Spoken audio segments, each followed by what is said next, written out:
अस्सलामुअलैकुम dear students, welcome to our YouTube channel nursing with Sadaf इकराम।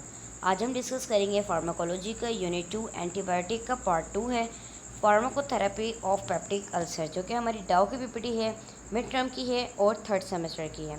सबसे पहले देखते हैं इसके objectives. Regulation of gastric acid secretions, classification of drugs use peptic ulcer, mechanism of action uses and adverse effect drug interaction and nursing responsibilities, imbalances primary aggressive factor and defensive factor. इसको पढ़ने से पहले मैंने एक lecture दिया था active and passive transport, जिसका link comment section में डिस्क्रिप्शन में मौजूद है। अगर आपने वो नहीं देखा है तो सबसे पहले जाके आप वो लेक्चर देखें, उसके बाद आप ये वाला पार्ट कंप्लीट करिएगा।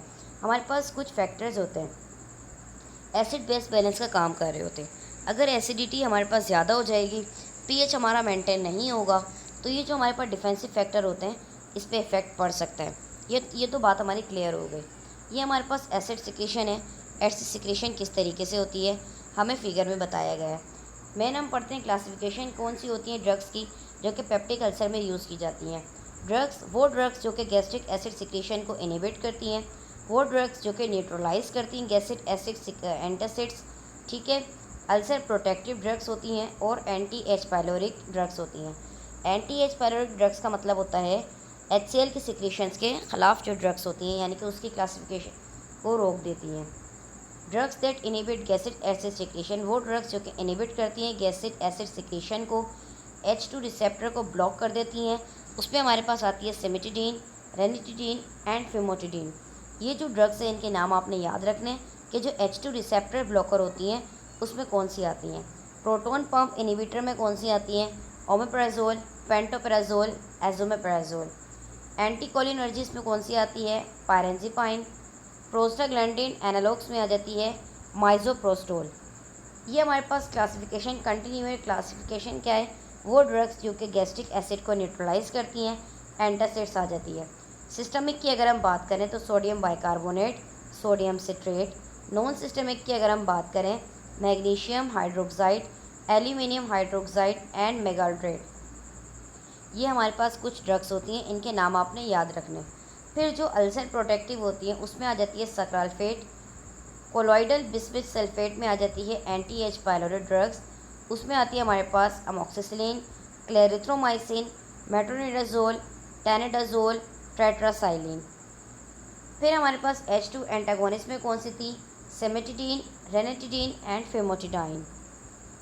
मैकेनिज्म क्या होता है, कंपिटिटिवली क्या करती हैं, H2 रिसेप्टर को ब्लॉक कर देती हैं पैराइटल सेल के साथ, इनहिबिट करती है कि यहाँ पर अब कोई गैस्ट्रिक एसिड सिक्रीशन ना हो, और उसके साथ साथ एसिड सिक्रीशन की रिड्यूस भी करवाती हैं, स्टिमुलेट करवाती हैं। एक यानी कि स्टमक पेन होने लगता है, गैस्ट्रिन होने लगता है और फूड वगैरह आपको बर्निंग होगी उसमें। H2 एंटागोनिस्ट के यूजेस क्या हैं, प्रोमोट करता है हीलिंग को, गैस्ट्रिक एंड ड्यूडेनल अल्सर को हीलिंग की तरफ प्रमोट करता है। ड्यूडेनल अल्सर 70 to 90% होता है 8 हफ्तों में, गैस्ट्रिक अल्सर 50 to 75% होता है।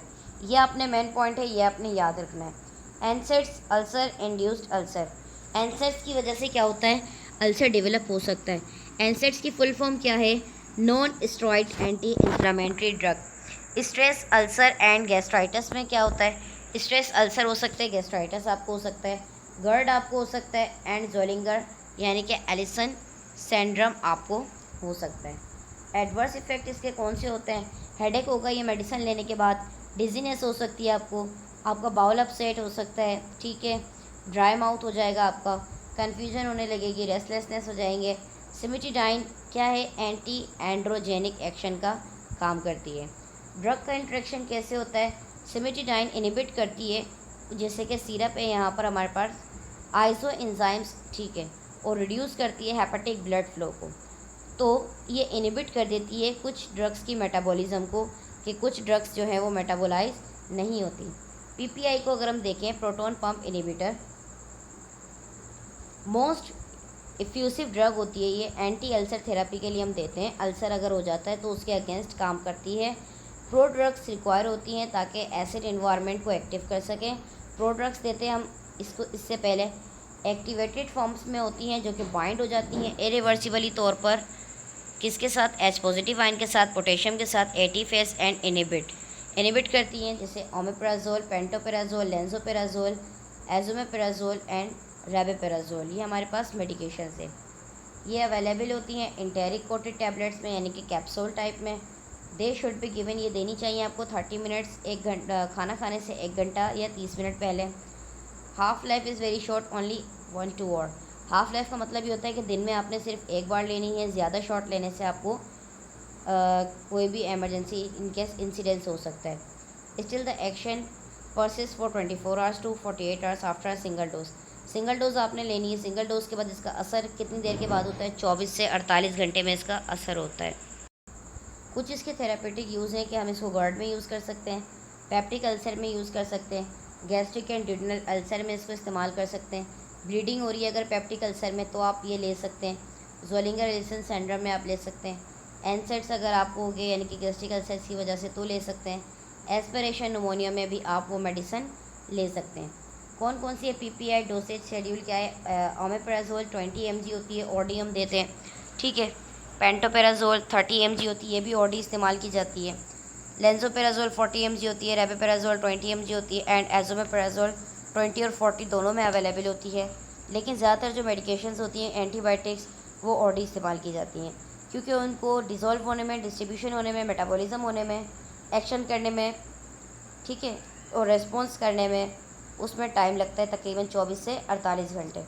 मैकेनिज़्म ऑफ एक्शन इसका क्या होता है? प्रो ड्रग्स जो होती हैं वो पीएच को न्यूट्रलाइज करवाती हैं लेस देन 5, ठीक है। सल्फोनामाइड हो गया, सल्फेनिक एसिड हो गया, ये एच पॉजिटिव आयन पोटेशियम एटीफेस के साथ बाइंड हो जाती हैं और इन एक्टिवली तौर पे इरिवर्सिबली का काम करती हैं।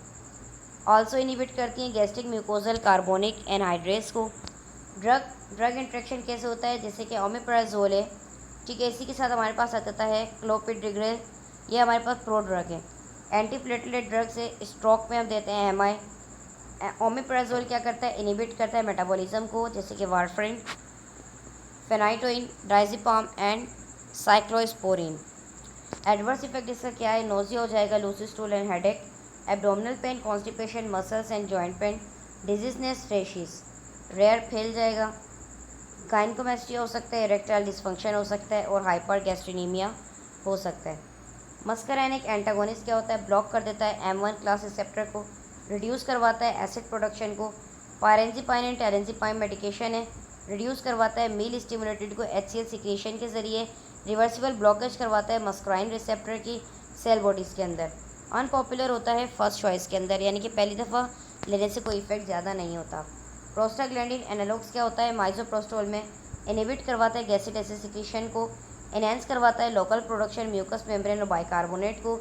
इसकी डोजेज हम कितनी देते हैं? 200 mcg से, यानी कि दिन में 4 दफ़ा। 8 cc क्या होते हैं? Diarrhoea, abdominal cramp, uterine bleeding हो सकती है, अबॉर्शन हो सकता है। कंट्राइंडिकेशन होती है कि हम प्रेगनेंसी में ये मेडिसिन नहीं ले सकते, जिसकी वजह से अबॉर्शन वगैरह भी हो सकता है। एंटासिड की बात करें तो ये वीक बेसिस होती हैं, एसिड को न्यूट्रलाइज करती हैं, उसके साथ साथ इनहिबिट करती हैं कि ताकि पेप्सिन की फॉर्मेशन ना हो। पेप्सिनोजिन को कन्वर्ट कर देती है पेप्सिन में एसिडिक के ज़रिए। सिस्टमिक एंटासिड जो होती है सोडियम बाइकार्बोनेट हो गया, तो ये क्या करती है? न्यूट्रलाइज करती हैं पोटेंट कैपेसिटी में और एक्ट करती हैं इंस्टेंटली तौर पे, एसिडिटी को रिबाउंड कर देती हैं, सोडियम को ओवरलोड करती है और सिस्टमेटिक अल्कोलोसिस यानी कि पीएच को कम करा के बेस को बढ़ा देती है। नॉन सिस्टमेटिक एंटासिड क्या होती है? मैग्नीशियम हाइड्रोक्साइड एक्वस सस्पेंशन में होती है, मिल्क ऑफ मैग्नीशियस को कहा जाता है, सिरप फॉर्म में होता है।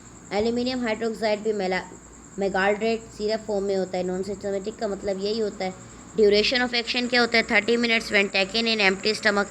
खाली स्टमक में लेंगे तो 30 मिनट्स पहले लेनी है आपने, उसके बाद 2 घंटे के बाद आपने खाना खाना है।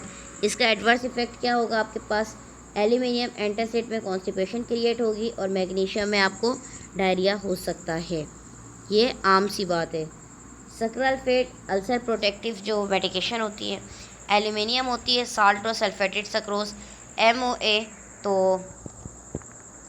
एसिडिक इन्वायरमेंट में क्या होता है? लेस देन अगर 4 है तो ये पॉलीमरेज को क्या करती है? उसके ज़रिए लिंकिंग के ज़रिए मॉलिक्यूल्स को स्टिकी विस्कस जेल में चेंज कर देती है, एक्ट करती है as a physical barrier. Dietary proteins को क्या करती है? डिपॉजिट करवा देती है उसके लेयर्स में, ताकि अनदर कॉट की फॉर्मेशन ना हो। कोलॉइडल बिस्मथ सबसिट्रेट की हमने बात की थी। ये मैकेनिज्म ऑफ एक्शन क्या है?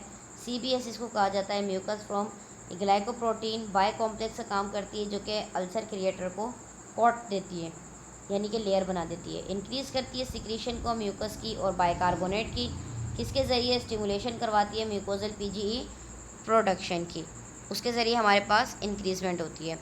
एरेडिकेशन क्या होती है H. पाइलोरी की?